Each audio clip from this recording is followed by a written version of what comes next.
1950లో Colgate ఒక యువకుడు ఇచ్చిన ఐడియాని $1,00,000 అయితే కొనుక్కుంది. ఇంతకీ ఐడియా ఏంటో మీకు తెలుసా? ఫ్రెండ్స్, 1805లో కోల్గేట్ ఫస్ట్ బ్రాంచ్ని న్యూయార్క్లో అయితే స్టార్ట్ చేశారు. అలా యుఎస్ మార్కెట్ మొత్తంలో ఉన్న ఏకైక టూత్పేస్ట్ బ్రాండ్ కోల్గేట్ మాత్రమే. అలా కొన్ని సంవత్సరాల తర్వాత యూనిలీవర్ పెప్సోడెంట్ అనే కొత్త బ్రాండ్ని మార్కెట్లో లాంచ్ చేసింది.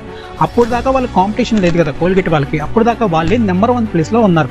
ఎప్పుడైతే యూనిలీవర్ లాంచ్ చేసిన పెప్సోడెంట్ మార్కెట్లో వచ్చిందో వాళ్ళు డౌన్ ఫాల్ ని చూడటం మొదలుపెట్టారు. అప్పుడు కోల్గేట్ వాళ్ళు బోర్డు మెంబర్స్ చేత మీటింగ్ అయితే పెట్టించి సేల్స్ ని ఎలాగైనా పెంచాలనే ఐడియాతో ఉన్నారు.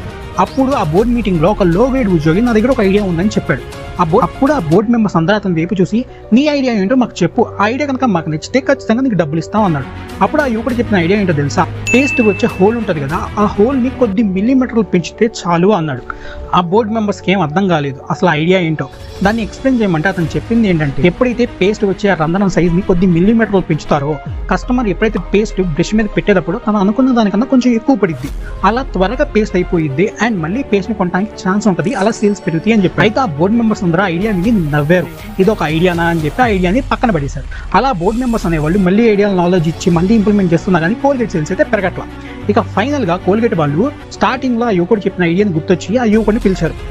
పిలిచి తనకి చెప్పారు. అతను చెప్పిన ఐడియా ఏంటి? పేస్ట్ వచ్చే హోల్ ని కొంచెం పెంచమన్నాడు. అప్పుడు దాకా 5 మిల్లీమీటర్లు ఉండే హోల్ కాస్త అతను చెప్పిన తర్వాత 6 మిల్లీమీటర్లు అయితే అయింది.